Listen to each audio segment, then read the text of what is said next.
بسم اللہ الرحمن الرحیم۔ السلام علیکم۔ کہانی پوائنٹ میں آپ لوگوں کو تہہ دل سے استقبال۔ عزت بچانے جنات کی مسجد میں پناہ لی تو جنات کے مولوی نے سر پر ہاتھ رکھ دیا۔ پھر مجھے بتائیں اماں کہ کس کی اجازت سے آپ نے اس کو کالج میں پڑھنے کی اجازت دی ہے؟ مختیار بھائی آج پھر میرے کالج جانے پر اماں کو باتیں سنا رہے تھے۔ میں دروازے پر کھڑی ان کی غصیلی آوازیں سن رہی تھی۔ اماں انہیں سمجھانے پر تلی ہوئی تھی۔ مختیار غصہ نہ کرو، تمہارے ابا کی اجازت پر ہی وہ کالج پڑھنے جا رہی ہے۔ وہ پھر غصے سے چیخنے لگے۔ 10 جماعت پڑھ لی ہے نا، بہت ہے اس کے لیے۔ مجھے نہیں پسند اس کا کالج جانا، بہتر ہوگا کہ آپ اس کو گھر پر بٹھا لیں۔ میں ان کے غصے سے خائف دروازے پر کھڑی کانپ رہی تھی۔ ان کے جانے کے بعد میں جیسے ہی اماں کے سامنے آئی، وہ مجھے بھی باتیں سنانے لگی۔ دیکھ لیا کیسے مجھے اپنے بھائی کے آگے ذلیل کروا رہی ہے تو؟ گھر پر بیٹھ کر تجھ سے ہانڈی روٹی تو ہوتی نہیں ہے، کالج جا کر بڑی ماسٹرنی بن جائے گی۔ ان کی باتیں سن کر بس رونے کی کسر رہ گئی تھی۔ کیا ہو گیا تھا اگر میں نے میٹرک کے بعد کالج میں داخلہ لے لیا تھا؟ لیکن مختیار بھائی تو میرے آگے پڑھنے پر بری طرح بھڑک رہے تھے، جیسے میں نے کالج کی بجائے کسی ڈانس اکیڈمی میں ایڈمیشن لے لیا ہو۔ لیکن مختیار بھائی کا غصہ کرنا بھی جائز تھا، کیونکہ جس خاندان سے میرا تعلق تھا وہ خاندان اپنی فرسودہ روایات اور رسومات میں جکڑا ہوا تھا۔ ہمارے گھر میں لڑکیوں کا پڑھنا گناہ صغیرہ بلکہ کبیرہ سمجھا جاتا تھا۔ ہمارے خاندان کا تعلق ایسے قبیلے سے تھا جو لڑکیوں کو جوان ہوتے ہی چاہتی ہے کہ لڑکی کی شادی کر دی جائے، اور شادی تو خاندان سے باہر کرنے کا سوال ہی پیدا نہیں ہوتا تھا۔ اگر خاندان میں کوئی لڑکا جوڑ کا نہیں ہوتا تو خاندان کے ایک لڑکے سے 2 لڑکیوں کی بھی شادی کر دی جاتی تھی، تو کبھی کسی کو بے جوڑ رشتے میں باندھ دیا جاتا تھا۔ لڑکیوں کو انسانوں کی بجائے بھیڑ بکریاں سمجھا جاتا۔ مجھے اپنے خاندان کی ان روایات سے سخت نفرت تھی۔ جب بچپن میں لڑکیوں کو ان بے جوڑ رشتوں پر روتے ہوئے دیکھتی تو مجھے ان پر بڑا ترس آتا۔ اگر خاندان کی کوئی بیٹی شوہر سے پٹ کر گھر آ جاتی تو اسے سمجھا بجھا کر واپس وہیں بھیج دیا جاتا، بھلے بعد میں اس سے جو بھی سلوک ہوتا، لیکن خاندان کے لوگ اسے سمجھاتے کہ تمہارا جنازہ اپنے شوہر کے گھر سے ہی اٹھنا چاہیے۔ میں جیسے جیسے بڑی ہوتی گئی، میرے دل میں اپنے خاندان کے لیے بغاوت کا ایک سمندر پیدا ہوتا گیا۔ ان ہونے والے بے جوڑ رشتوں سے مجھے سخت نفرت تھی۔ میں نے سوچ رکھا تھا کہ میں اپنی زندگی کو کسی بھی قربانی کی بھینٹ نہیں چڑھنے دوں گی، اس لیے اپنے ابا سائی سے ضد کر کے میں نے کالج میں ایڈمیشن لیا۔ حالانکہ ہمارے خاندان کی میں واحد لڑکی تھی جو میٹرک کے بعد آگے تعلیم حاصل کر رہی تھی۔ میرے تینوں بھائی اس بات پر بولتے رہتے کہ تم لڑکی ذات کو اتنا سر پر کیوں چڑھا رہے ہو، لیکن میں خوش نصیب تھی کہ میرے 3 بھائی تھے اور میں اپنے گھر میں اکلوتی بہن تھی۔ کچھ ابا سائیں بھی مجھ سے بہت پیار کرتے تھے اور میری ضد کے آگے وہ اکثر ہار جاتے۔ میرے مختیار بھائی نے تو اس بات کو جیسے اپنی انا کا مسئلہ بنا لیا تھا کہ میں کالج میں پڑھ رہی ہوں، لیکن اماں اور ابا سائیں کے سامنے ان کی اتنی جرت نہیں تھی کہ وہ مجھے کچھ کہہ سکتے۔ کالج میں داخلہ لینے کے بعد تو جیسے میں ہوا میں اڑ رہی تھی۔ خاندان کی ساری لڑکیاں مجھ پر رشک کر رہی تھیں کہ نیلم تم کتنی خوش نصیب ہو جو آگے پڑھ رہی ہو۔ ایک ہمارے گھر والے ہیں جو بس یہ فکر کرتے ہیں کہ کسی بھی طرح ہماری شادی ہو جائے۔ میں ان کے سامنے اتراتی اور کہتی، دیکھ لو بیٹا، سب کی قسمت نیلم جیسی نہیں ہوتی۔ کالج کی زندگی کتنی رنگین ہوتی ہے یہ مجھے کالج میں جانے کے بعد پتہ چلا۔ نت نئے فیشن، بالوں کی اونچی ٹیل پونی بنائے، کوئی سن گلاسز لگا کر آتی تو کسی نے لمبے لمبے ناخنوں پر عجیب و غریب ڈیزائن کی نیل پالش لگا رکھی تھی۔ شروع کے 2-4 دن تک تو میں ہونقوں کی طرح ساری لڑکیوں کو دیکھتی رہتی، پھر جیسے مجھے عادت ہو گئی۔ کچھ بھی تھا، اتنی عجیب و غریب فیشن تو کبھی بھی نہیں کر سکتی تھی۔ ویسے بھی کالج میں داخلہ لیتے وقت اماں نے مجھے سمجھایا تھا کہ تم کالج جا رہی ہو، لیکن ایک بات یاد رکھنا، اگر تم نے اپنی روایات سے بغاوت کرنے کی کوشش کی تو سمجھ لینا کہ وہ تمہاری زندگی کا آخری دن ہوگا۔ اپنے ابا سائیں اور اپنے بھائیوں کی عزت کا خیال رکھنا ہوگا تمہیں۔ میں اپنے ابا سائیں کا مان کبھی بھی نہیں توڑنا چاہتی تھی، کیونکہ ابا سائیں کہتے کہ میری بیٹی نیلم تو میرا غرور ہے۔ کالج جاتے ہوئے مجھے پورے 2 مہینے ہو گئے تھے، لیکن ابھی تک کالج کی کسی بھی لڑکی سے میری دوستی نہیں ہوئی تھی۔ میں خود بھی احتیاط کر رہی تھی دوست بنانے میں، کیونکہ کہتے ہیں کہ انسان جیسی صحبت میں رہتا ہے ویسا ہی بن جاتا ہے، اور کالج کی زیادہ تر لڑکیاں تو بہت ہی آزاد خیال کی لگ رہی تھیں۔ ان کے نت نئے فیشن دیکھ کر تو میں ویسے ہی پیچھے ہٹ جاتی۔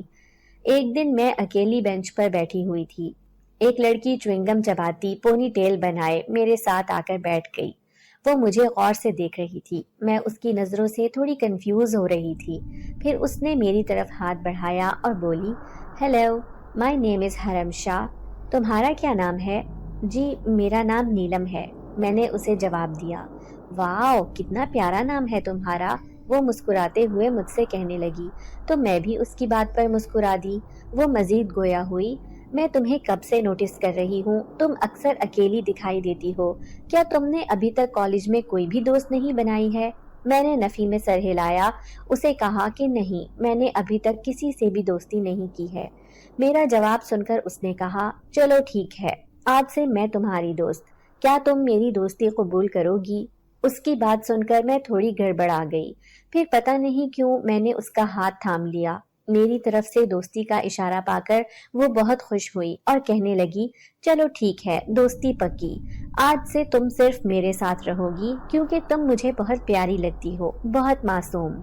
اس نے میرے گالوں پر چٹکی لے کر کہا، حرم مجھے سینئر ہی لگ رہی تھی کیونکہ عمر میں بھی وہ مجھ سے بڑی تھی۔ میں نے اس سے دوستی تو کر لی تھی، لیکن میں دل ہی دل میں ڈر بھی رہی تھی کہ کہیں وہ کوئی خراب لڑکی نہ ہو، لیکن جو بھی تھا مجھے وہ اچھی لگی تھی۔ اماں بڑے بھائی مختار کے لیے خاندان کی لڑکیاں دیکھ رہی تھیں۔ میں بہت خوش تھی کہ میرے بڑے بھائی کی شادی ہوگی۔ میں اماں کو کہتی کہ مختار بھائی کی شادی میں نے بہت ہنگامہ کرنا ہے اور بہت سارے کپڑے بنانے ہیں۔ اماں میری بات سن کر ہنستی اور کہتی کہ پہلے شادی تو طے ہو جانے دو۔ میں دل میں سوچتی کہ مختار بھائی کی عمر 30-35 سال ہے، تو ان کے جوڑ کی کوئی لڑکی تو خاندان میں نہیں ہے، پھر اماں اور ابا سائیں آخر لڑکی کہاں سے دیکھیں گے؟ پھر وہ ہوا جو میرے لیے کسی صدمے سے کم نہ تھا، کیونکہ اماں اور ابا سائیں نے مختار بھائی کے لیے جس لڑکی کا انتخاب کیا تھا وہ لڑکی میری ہم عمر تھی، شبانہ، جو ہماری پھپھی کی بیٹی تھی۔ ہماری پھپھی جو ابا کی کزن اور ایک بیوہ خاتون تھیں، شاید پھپھی کے بیوہ ہونے کا فائدہ اٹھا کر ان کی اتنی کم عمر بیٹی کا رشتہ میرے اتنے عمر کے بڑے بھائی سے کیا جا رہا تھا۔ میرے دل میں بہت طوفان اٹھ رہا تھا۔ میں دعا کر رہی تھی کہ اللہ کرے مختار بھائی خود ہی شبانہ سے شادی سے انکار کر دیں۔ وہ میرے اسکول کے زمانے کی دوست رہ چکی تھی۔ مختار بھائی اور شبانہ کا کوئی جوڑ نہیں تھا۔ یہ بات میرے دل میں کانٹے کی طرح چبھ رہی تھی۔ پھر میں نے ہمت کر کے اماں کو کہا کہ اماں، آپ مختار بھائی کی شادی شبانہ سے کیوں کر رہی ہیں؟ بھلا ان کا کوئی جوڑ ہے؟ اماں میری بات سن کر مجھے گھورنے لگی، پھر کہا، تم زیادہ ہماری ماں نہ بنو، یہ بڑوں کے کرنے کی باتیں ہیں، جب سب کچھ طے ہو گیا ہے تو کیوں وکیل بن کر تفتیش کر رہی ہے؟ بس تو شادی کی تیاری کر، زیادہ اپنا دماغ نہ چلا۔ ان کے جھڑکنے پر میں چپ تو ہو گئی، لیکن میں دل ہی دل میں اس شادی سے بہت ناخوش تھی، اور مجھے مختار بھائی بھی بہت برے لگ رہے تھے، جن کو اتنا بھی خیال نہیں تھا کہ وہ اتنی کم عمر لڑکی سے شادی کر رہے ہیں جو ان کے بالکل بھی جوڑ کی نہیں ہے۔ میں کالج میں بیٹھی شادی کے بارے میں ہی سوچ رہی تھی کہ حرم دوبارہ میرے پاس آئی اور کہنے لگی، بیوٹیفل گرل، کہاں گم ہو، پریشان لگ رہی ہو۔ میں اس کی بات پر مسکرائی اور کہا، نہیں، میں پریشان نہیں ہوں، بس میرے بھائی کی شادی ہے 2-3 دن بعد، تو اس کے بارے میں ہی سوچ رہی ہوں۔ میری بات سن کر وہ خوش ہو گئی اور بولی، تمہارے بھائی کی شادی، اس کا مطلب ہے کہ تم مجھے ضرور انوائٹ کرو گی، آخر کو میں تمہاری دوست ہوں۔ میں اس کی بات سن کر گڑبڑا گئی۔ میں تو ابھی اسے اچھی طرح سے جانتی بھی نہ تھی، لیکن پھر بھی مجھے اس کا دل توڑتے اچھا نہیں لگا اور کہہ دیا کہ ٹھیک ہے، میں تمہیں اپنے بھائی کی شادی میں ضرور بلاؤں گی۔ میرا جواب سن کر وہ خوش ہو گئی، پھر کہنے لگی، او میری سویٹ فرینڈ، آؤ میں تمہیں سموسے کھلاتی ہوں۔ پھر ہم دونوں کینٹین چلے گئے۔ گھر پر شادی کی تیاریاں زور و شور سے ہو رہی تھیں۔ میں نیچے صحن میں کھڑی تھی کہ اچانک ہی میرے دوسرے نمبر والا بھائی اظہر ہاتھوں میں شادی کے کارڈ لیے اندر داخل ہوا۔ میں نے اسے روکا اور کہا، اظہر بھائی پلیز ایک شادی کا کارڈ مجھے بھی دے دو۔ وہ مجھے گھور کر دیکھنے لگے اور بولے، تم نے کس کس کو بلانا ہے شادی میں؟ میں نے انہیں کچھ نہیں کہا اور کہنے لگی کہ آپ پلیز مجھے کارڈ دے دو۔ پھر انہوں نے پتہ نہیں کیا سوچ کر ایک کارڈ میرے حوالے کر دیا۔ میں نے اس کارڈ پر پین سے ہی حرم شاہ لکھا اور اپنے بیگ میں رکھ لیا۔ بس مجھے اگلے دن ہی کالج جانا تھا۔ اس کے بعد میں نے شادی کی وجہ سے چھٹیاں کرنی تھیں، اس لیے میں نے وہ کارڈ لے جا کر حرم کو دے دیا۔ حرم کارڈ لے کر بہت خوش ہوئی اور مجھے کہنے لگی کہ مجھے یقین نہیں تھا کہ تم مجھے شادی میں بلاؤ گی، دیکھنا میں تمہارے بھائی کی شادی میں ضرور آؤں گی۔ میں اس کی بات سن کر مسکرانے لگی۔ پھر ہم شادی کی باتیں کرنے لگے۔ میری اس سے بہت اچھی دوستی ہو گئی تھی اور وہ مجھے اب اچھی لگنے لگی تھی۔ دن یوں ہی گزرتے رہے۔ آج میرے مختار بھائی کی مایوں تھی۔ میں تیار ہو کر ڈھولکی بجا رہی تھی کہ مجھے گیٹ سے حرم آتی دکھائی دی۔ وہ بہت نک سک سے تیار تھی، گلے میں دوپٹہ ڈالے وہ بہت خوبصورت لگ رہی تھی۔ میں اٹھ کر اس کے پاس گئی اور اسے گلے سے لگا لیا۔ وہ بہت زندہ دل لڑکی تھی اور اسے بات بے بات ہنسنے کی عادت تھی۔ اس کے یوں بات بے بات ہنسنے پر خاندان کی عورتیں منہ بنا بنا کر اسے دیکھ رہی تھیں۔ میں اس کی حرکتیں دیکھ کر تھوڑی گھبرا بھی رہی تھی، کیونکہ ہمارے خاندان کی لڑکیاں یوں منہ کھول کھول کر ہنسنے کی عادی نہیں تھیں، بلکہ زیادہ ہنسنے اور اترانے والی لڑکیوں کو ہمارے خاندان میں آوارہ لڑکیاں سمجھا جاتا تھا۔ مجھے ڈر تھا کہ اماں مجھے کہیں گی کہ یہ تم نے کیسی لڑکیوں سے دوستی پالی ہوئی ہے۔ ہمارے ہاں شادیوں میں گھر والے لڑکوں کے علاوہ کوئی اور لڑکا بھی نہ آتا تھا خواتین کی سائڈ۔ تب ہی میرے دونوں چھوٹے بھائی اظہر اور مظہر مختار بھائی کو لیے اندر آ گئے۔ مجھے ایسا محسوس ہوا جیسے حرم کی نظریں اظہر بھائی پر جمی ہیں۔ وہ مجھ سے پوچھنے لگی کہ دونوں لڑکے کون ہیں۔ میں نے اس کو بتایا کہ یہ دونوں میرے چھوٹے بھائی ہیں۔ حرم جیسی بھی تھی، لیکن اس کے آنے سے مایوں کی تقریب میں 4 چاند لگ گئے تھے۔ وہ سب لوگوں سے بہت ہنسی مذاق کر رہی تھی۔ اظہر بھائی بھی مختار بھائی کے پاس ہی کھڑے تھے۔ ان کی نظر بھی 1-2 بار حرم پر پڑی۔ انہوں نے تو سرسری سی نظر ہی ڈالی تھی، لیکن حرم کی نظر بار بار ان کا طواف کر رہی تھی۔ میرے تینوں بھائی میری طرح بہت خوبصورت تھے۔ حرم میرے بھائی میں دلچسپی لے رہی تھی اور یہی بات سن کر میں بہت زیادہ پریشان ہو رہی تھی۔ مجھے ڈر تھا کہ کہیں وہ کچھ ایسا نہ کر دے جس سے میری بدنامی ہو۔ اگلے دن میرے پیارے بھائی کی بارات تھی۔ شبانہ کو رخصت ہو کر ہمارے گھر آنا تھا۔ حرم نے بارات میں بھی شرکت کی تھی۔ وہ کل کی طرح بہت خوبصورت لگ رہی تھی۔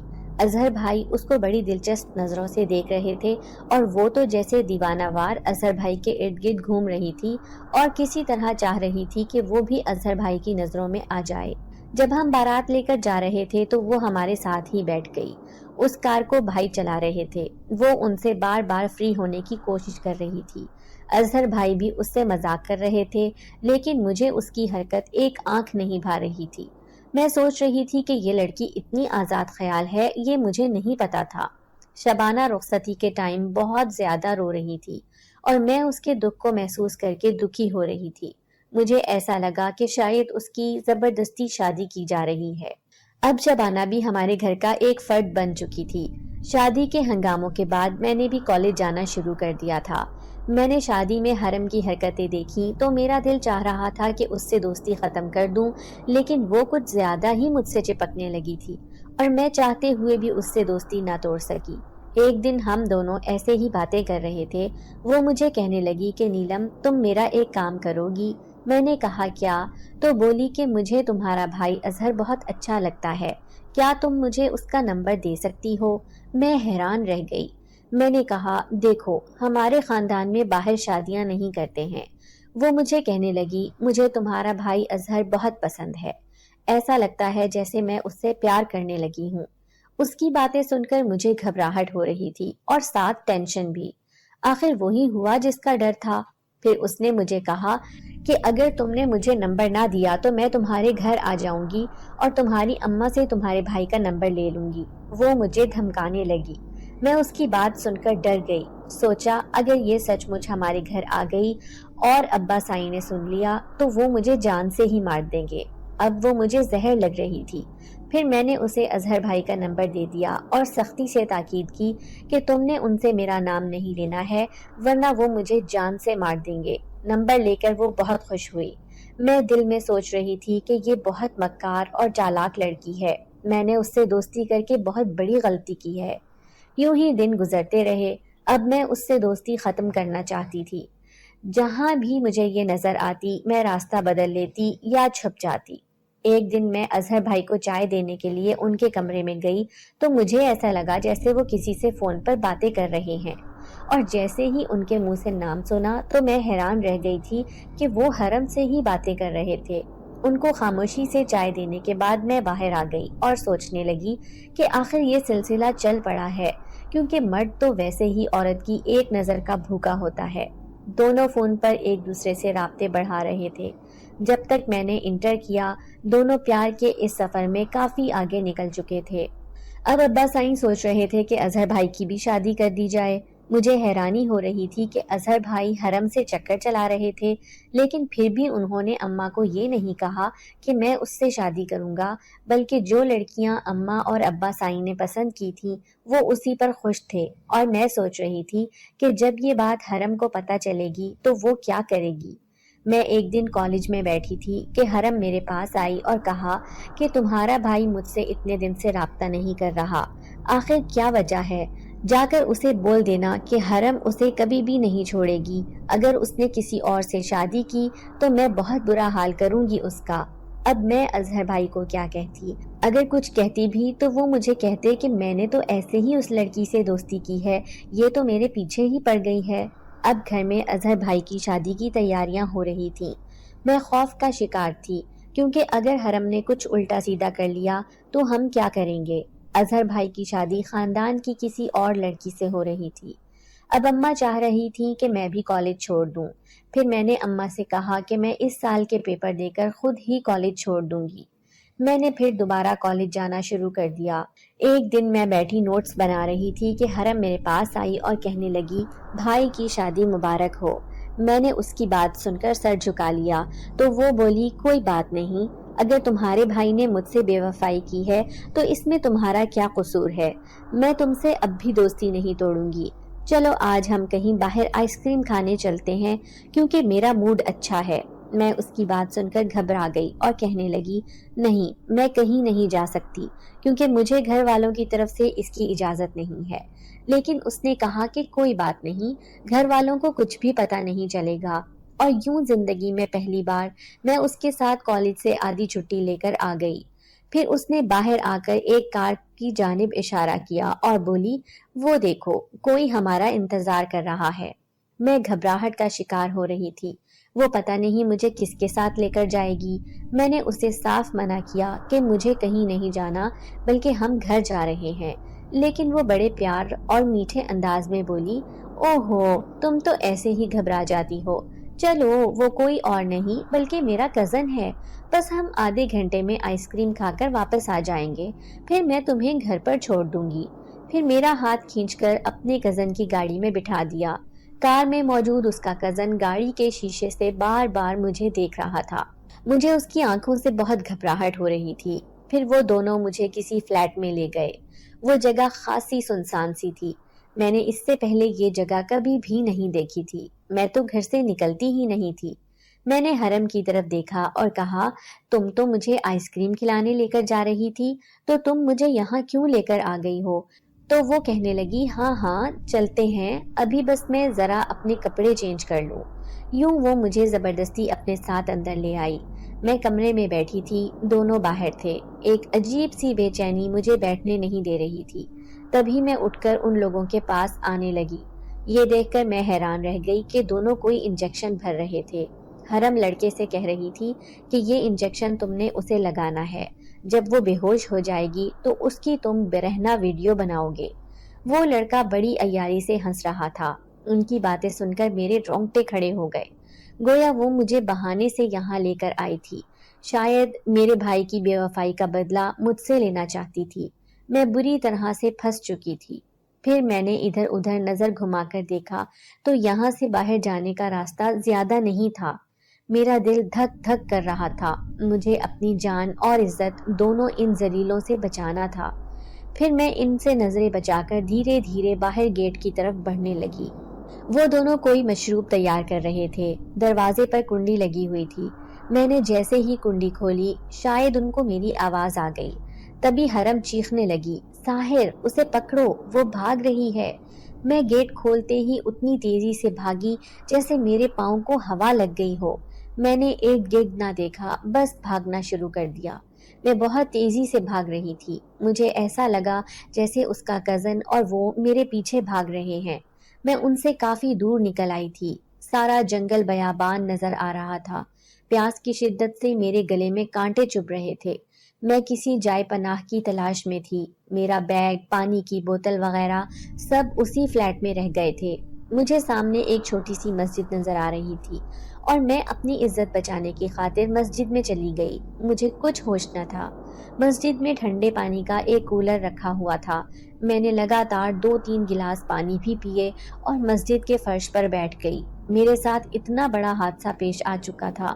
اگر میں یہاں سے گھر واپس گئی تو میری حالت دیکھ کر شاید بابا سائیں اور مختیار بھائی مجھے جان سے مار دیں۔ میں تصور میں ان لوگوں کو اپنے اوپر چھریوں سے وار کرتے ہوئے دیکھ کر خوف سے کانپ رہی تھی۔ اس سے پہلے کہ میں اسی حالت میں بے ہوش ہو جاتی، مجھے سامنے سے ایک آدمی چلتا ہوا نظر آیا۔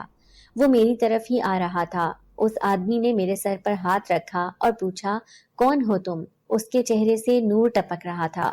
چہرہ نور سے پر نور تھا۔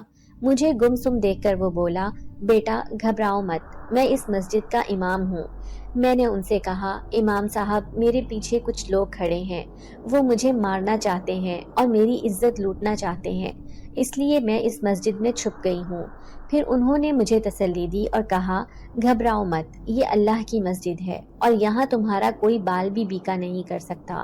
اگر تم چاہو تو میرے ساتھ میرے گھر چل سکتی ہو۔ میں بہت پریشان اور مجبور تھی۔ میں جانتی تھی کہ ایک عورت کا مسجد میں رکنا بھی مناسب نہیں ہے۔ ان کے ساتھ جانے کے علاوہ میرے پاس کوئی چارہ بھی نہیں تھا، سو میں اٹھ کر ان کے پیچھے پیچھے چل دی۔ راستے میں وہ مجھے بتانے لگے کہ میرا گھر یہاں سے تھوڑی دور ہے۔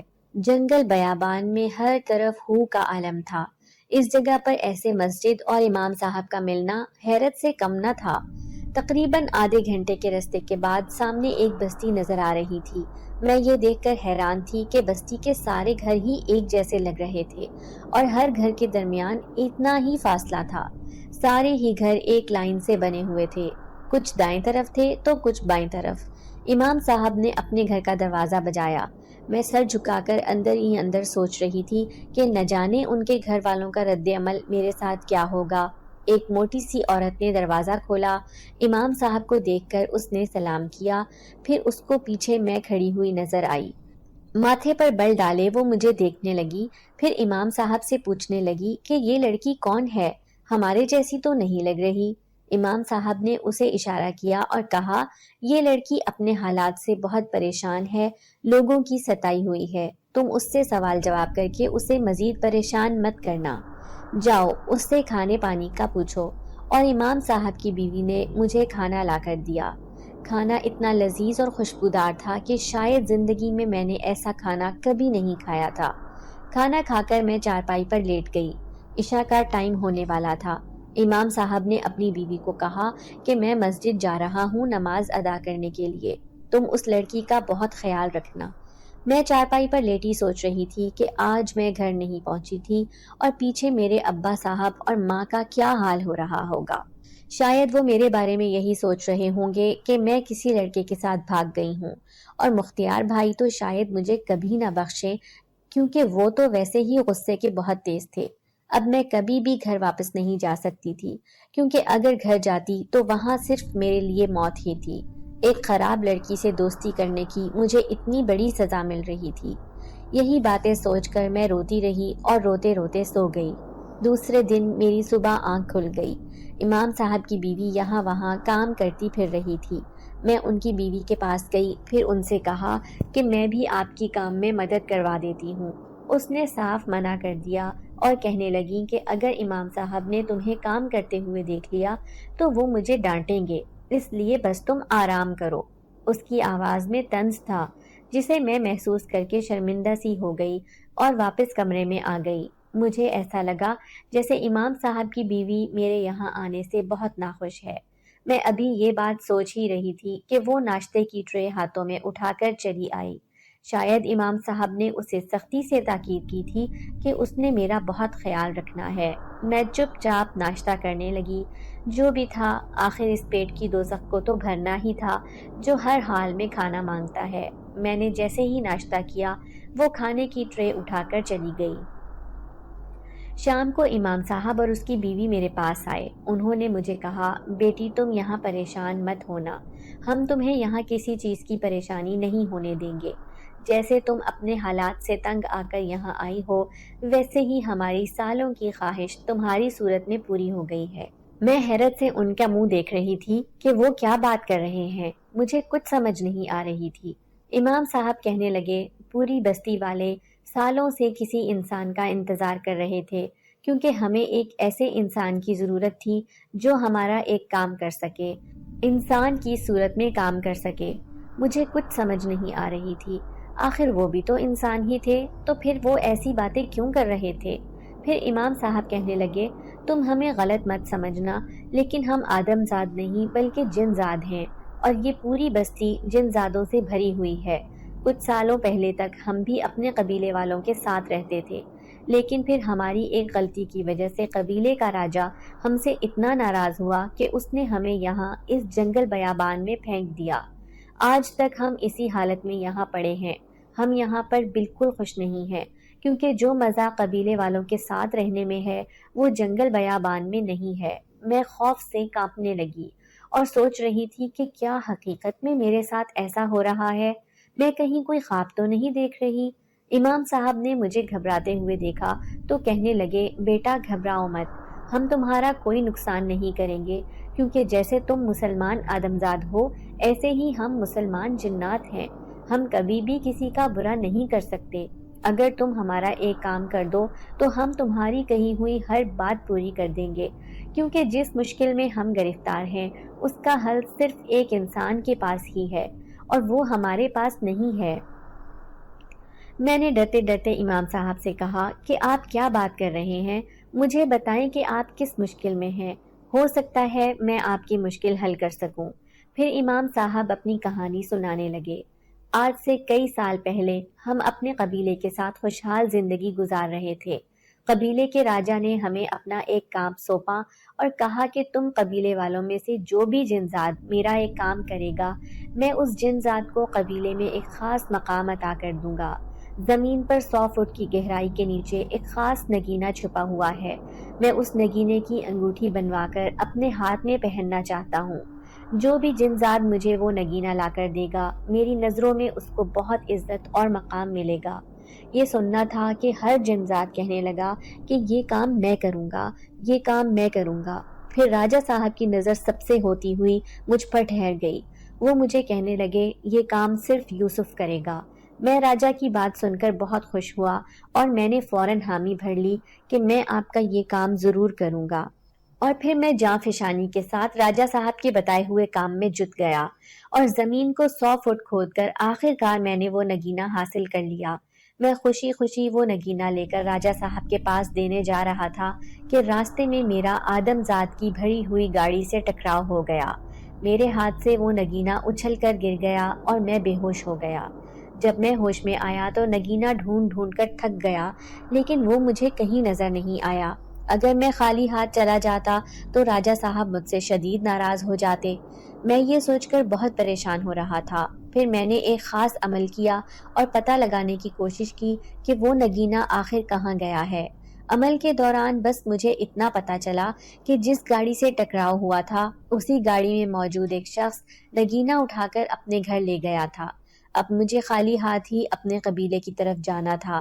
راجہ صاحب نے جیسے ہی میرے خالی ہاتھوں کو دیکھا وہ مجھ سے سخت ناراض ہو گئے اور الزام عائد کیا کہ تم نے جان بوجھ کر وہ نگینہ کہیں گم کر دیا ہے یا تم مجھ سے جھوٹ بول رہے ہو۔ انہوں نے میری کسی بات کا یقین نہیں کیا اور مجھے سزا دینے کے لیے میرے خاندان سمیت قبیلے سے نکال کر زمین پر بھیج دیا۔ یہاں ہم بالکل بھی خوش نہیں ہیں اور ایک الگ تھلگ زندگی گزار رہے ہیں۔ اس آدمی کے گھر تک رسائی کرنا ہمارے لیے ممکن نہیں ہے، لیکن اگر کوئی آدمزاد ہماری مدد کرنا چاہے تو وہ یہ کام بہت بآسانی کر سکتا ہے۔ تم بتاؤ، اگر تم ہماری مدد کر سکتی ہو تو بدلے میں ہم تمہارے منہ سے نکلی ہوئی ہر چیز پوری کریں گے اور ہمارے دل میں تمہارے لیے بہت عزت اور مقام ہوگا۔ میں جو بڑے غور سے امام صاحب کی باتیں سن رہی تھی، پھر میں امام صاحب سے کہنے لگی کہ آپ مجھے بتائیں کہ مجھے کیا کام کرنا ہوگا۔ تو وہ بتانے لگے کہ اس آدمی نے وہ نگینہ جا کر اپنے گھر کی الماری میں ایک خاص جگہ پر چھپایا ہوا ہے۔ تم نے کسی بھی طرح اس کے گھر تک جا کر اس تک رسائی کرنی ہے اور وہ نگینہ مجھے لا کر دینا ہے۔ اس آدمی کے گھر تک پہنچانا میرا کام ہے، باقی سارے معاملات تم نے دیکھنے ہیں۔ میں نے اپنے دل سے رضامندی ظاہر کی اور کہا، امام صاحب میں آپ کا یہ کام ضرور کروں گی اگر مجھ سے ہوا تو۔ اس کی بیوی اور وہ دونوں بہت خوش ہوئے اور مجھے دعائیں دینے لگے کہ اللہ تمہیں بھی وہی عزت اور مقام واپس دے دے جو تمہارے ساتھ ہوئے حادثے سے پہلے تھا۔ میں ان کی باتیں سن کر تھوڑی اداس ہو گئی اور مجھے ایک بار پھر اماں اور ابا سائیں کی یاد شدت سے آنے لگی۔ دوسری صبح امام صاحب نے مجھے آنکھیں بند کرنے کو کہا اور جب میں نے آنکھیں کھولی تو میں اس کے گھر کے پاس کھڑی تھی جس کے اندر وہ خاص نگینہ تھا۔ اب مجھے کوئی نہ کوئی بہانہ بنا کر اس گھر کے اندر جانا تھا۔ میں نے دروازہ بجانا شروع کیا۔ دروازہ اس گھر کے گارڈ نے کھولا۔ پھر وہ مجھ سے پوچھنے لگا کہ کیا کام ہے تمہیں؟ میں نے اسے کہا کہ مجھے حنا بی بی سے ملنا ہے۔ امام صاحب نے ان دونوں میاں بیوی کے نام مجھے پہلے ہی بتا دیے تھے۔ پھر اس نے مجھے اندر بلا لیا۔ سامنے ایک گوری چٹی سی عورت کھڑی تھی، یقیناً وہی حنا بی بی تھی۔ میں ان کے گھر کام والی بن کر آئی تھی جس کی انہیں ضرورت تھی۔ اب میں نے ان کے سامنے جا کر کہا کہ حنا میڈم، آپ کو کام والی چاہیے؟ مجھے کسی نے بولا ہے کہ آپ کو ایک میڈ کی ضرورت ہے۔ وہ مجھے غور سے دیکھنے لگی اور بولی، ہاں مجھے ایک کام والی چاہیے، کیا تم سارے گھر کا کام کر سکتی ہو؟ میں نے کہا، جی میڈم، میں آپ کے گھر کا ہر کام کر لوں گی۔ یوں انہوں نے مجھے کام پر رکھ لیا اور مجھے کام سمجھانے لگی۔ مجھے ان کی گھر کی صفائی ستھرائی کرنی تھی۔ صفائی ستھرائی کے دوران مجھے اس نگینے تک بھی پہنچنا تھا جو ان کی الماری میں ایک خاص جگہ پر رکھا ہوا تھا۔ 1-2 ہفتے گزرنے کے بعد میں نے میڈم حنا کا اچھا خاصا اعتماد حاصل کر لیا تھا اور وہ مجھ پر بھروسہ کرنے لگی تھی۔ اب میں صرف اس انتظار میں تھی کہ مجھے کوئی ایسا موقع ملے جس سے میں ان کی الماری کھنگال سکوں۔ اگر کبھی حنا میڈم گھر پر نہیں ہوتی تھی تو ان کے گھر میں اور بھی ملازم تھے جو 24 گھنٹے چلتے پھرتے رہتے تھے اور ہر چیز پر نظر رکھتے تھے۔ مجھے جلد از جلد یہ کام کرنا تھا اور وہ مکمل موقع مجھے ڈھونڈنے سے بھی نہیں مل رہا تھا۔ ایک دن حنا میڈم کا شوہر گھر پر تھا۔ وہ دونوں کہیں جانے کی تیاری کر رہے تھے۔ ان کی تیاری دیکھ کر لگ رہا تھا کہ وہ 2-3 دن کے لیے جا رہے ہیں۔ میں دل ہی دل میں خوش ہو رہی تھی کہ اب مجھے وہ موقع ملنے والا ہے جس کے لیے میں یہاں تک آئی ہوں۔ پھر حنا میڈم سارے ملازموں کو تاکید کرنے لگی کہ تم لوگوں نے گھر کی دیکھ بھال اچھے سے کرنی ہے، مجھے کوئی شکایت کا موقع نہ ملے۔ انہوں نے اپنے کمرے میں تالا لگایا۔ اس کمرے میں ان کی ہر قیمتی چیز رکھی ہوئی تھی۔ میں اب اس ٹینشن میں تھی کہ اس کمرے کو کھولنا اب میرے بس سے باہر تھا۔ میرے دل میں مایوسی بڑھ گئی۔ میں سوچنے لگی کہ اب تو میں یہ کام کبھی بھی نہیں کر سکوں گی۔ وہ دونوں میاں بیوی چلے گئے۔ سارے ملازم اپنے اپنے کام کرنے لگے۔ میں بھی بے دلی سے صفائی ستھرائی کرنے لگی۔ میری نظر بار بار اسی دروازے کی طرف جا رہی تھی جس پر بڑا سا تالا پڑا میرا منہ چڑھا رہا تھا۔ کچن میں کھڑی 2 ملازم عورتیں آپس میں باتیں کر رہی تھیں۔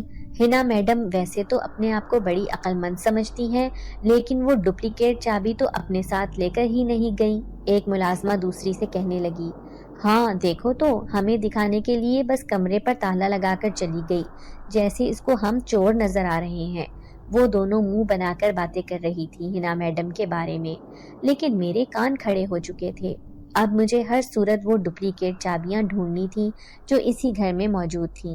میں بظاہر کام کرتی پھر رہی تھی، لیکن میری نظر چاروں طرف تھی۔ زندگی میں پہلی بار میں کوئی ایسا جاسوسی والا کام کر رہی تھی، یا شاید حالات مجھے ایسا کرنے پر مجبور کر رہے تھے۔ میں یوں ہی دیکھتے دیکھتے باہر لان میں آ گئی۔ گھر کے مین گیٹ پر چوکیدار کا ایک چھوٹا سا کمرہ بنا ہوا تھا۔ اس کمرے کے باہر بہت ساری چابیوں کے گچھے بھی لگے ہوئے تھے۔ ان چابیوں میں سے ایک چابی تالے کی بھی تھی، لیکن چوکیدار یہاں سے ہٹنے کا نام تک نہیں لیتا تھا اور میرے پاس صرف 2 دن ہی تھے یہ کام کرنے کے لیے۔ میں ابھی یہ کھڑی سوچ ہی رہی تھی کہ تبھی چوکیدار نے مجھے آواز دے کر بلایا۔ وہ مجھے کہنے لگا کہ تم 2 منٹ یہاں کھڑی ہو، مجھے میری بیوی نے کوارٹر میں بلایا ہے، میں بس 2 منٹ میں آیا۔ اندھا کیا چاہے 2 آنکھیں، یہ مثال شاید آج میرے لیے ہی تھی۔ چوکیدار کے جانے کے بعد میں ان ساری چابیوں کے گچھے پر نظر ڈالنے لگی، پھر بسم اللہ پڑھ کر ایک چابیوں کا گچھا اٹھا لیا اور وہ گچھا میں نے دوپٹے کے نیچے چھپا لیا تھا۔ 2 منٹ بعد چوکیدار آ گیا تو میں واپس اندر آ گئی۔ ساری ملازم عورتیں کام ختم کر کے اپنے کوارٹر میں چلی گئی تھیں، صرف ایک بڑی عمر کی ملازمہ لاؤنج میں بیٹھی اونگھ رہی تھی۔ میں اس سے نظر بچا کر اوپر اسی کمرے کے دروازے پر پہنچ گئی اور جلدی جلدی چابی لگا کر چیک کرنے لگی۔ شاید آج قسمت میرا ساتھ دے رہی تھی، کیونکہ 3 چابیاں لگانے کے بعد وہ چابی اسی تالے کی تھی اور تالا کھل گیا۔ تالا کھلتے ہی میں نے دروازہ کھولا اور کمرے کی الماری کی چابیاں جوں کی توں الماری میں لگی ہوئی تھیں۔ الماری کو کھول کر میں جلدی جلدی سب جگہ چیک کرنے لگی۔ الماری میں چھوٹا سا دراز بنا ہوا تھا جو لاک تھا۔ میرے دل نے کہا کہ اس لاک کی چابیاں دراز میں ہوں گی۔ میں نے جیسے ہی دروازہ کھولا تو چابیاں سامنے پڑی ہوئی تھیں۔ میں چابی کو لگا کر چیک کرنے لگی اور پھر ایک چابی سے لاک کھل گیا۔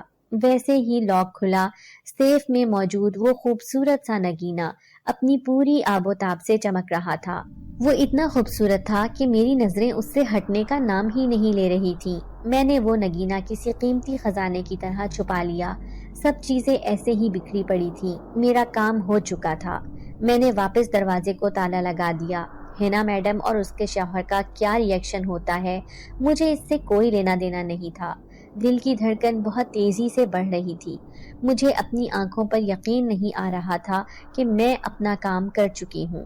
پھر میں چوکیدار سے بہانہ کر کے کہ میں اپنے ایک رشتہ دار کے گھر جا رہی ہوں، تھوڑی دیر میں آ جاؤں گی۔ چوکیدار پہلے تو مجھے غور سے دیکھنے لگا، پھر گیٹ کھول دیا۔ میں تیزی سے سڑک پر چلنے لگی اور آنکھیں بند کر کے امام صاحب کو دل ہی دل میں یاد کرنے لگی کہ وہ کسی طرح یہاں آ جائیں۔ میرا انہیں یاد کرنا تھا کہ وہ تو میرے سامنے حاضر ہو گئے۔ مجھے آنکھیں بند کرنے کو کہا۔ اب میں واپس امام صاحب کے گھر آ چکی تھی۔ دونوں میاں بیوی بے تابی سے مجھے دیکھ رہے تھے۔ پھر میں نے اپنی ہتھیلی کھول کر وہ نگینہ ان کے حوالے کر دیا۔ دونوں میاں بیوی نگینہ دیکھ کر اتنے خوش ہوئے، ان کی خوشی کی کوئی انتہا نہیں تھی۔ وہ مجھے سچے دل سے دعائیں دے رہے تھے۔ شاید اپنے قبیلے میں جانے کی خوشی ان کے لیے بہت قیمتی تھی۔ امام صاحب نے مجھے کہا کہ بیٹی، آج جو تم مانگو گی ہم تمہیں دیں گے۔ میں نے ان سے کہا، امام صاحب کوئی ایسا راستہ نکالیں کہ میرے گھر والے مجھے ہر صورت میں قبول کر لیں، کیونکہ میں اپنے ابا اور اماں کے بغیر نہیں رہ سکتی اور مجھے ہر دم ان کی شدت سے یاد آتی ہے۔ آنکھوں میں بے تحاشا آنسو تھے۔ امام صاحب نے میرے سر پر ہاتھ رکھا اور بولے، دیکھنا میں یہ تمہارا کام کیسے کرتا ہوں، بس تم کچھ دن انتظار کرو۔ میں اسبات میں سر ہلانے لگی۔ چند دن گزرے تھے کہ امام صاحب میرے پاس آئے اور مجھے کہا، چلو بیٹی مسجد چلو، تمہارے والد صاحب اور تمہارے تینوں بھائی تمہیں لینے آ رہے ہیں۔ میں ان کی بات سن کر چونک گئی۔ امام صاحب مسکرائے اور کہا، تمہیں اپنی آنکھوں پر یقین نہیں آ رہا، تم چلو میرے ساتھ۔ یوں میں بڑی سی چادر اوڑھ کر مسجد ان کے ساتھ چلی آئی۔ مجھے مسجد میں تھوڑی ہی دیر ہوئی تھی کہ مجھے سامنے سے اپنے ابا سائیں اور بھائی آتے ہوئے نظر آئے۔ انہیں دیکھ کر میں تھوڑی خوفزدہ بھی تھی کہ نہ جانے وہ مجھ سے کیا سلوک کرنے والے تھے۔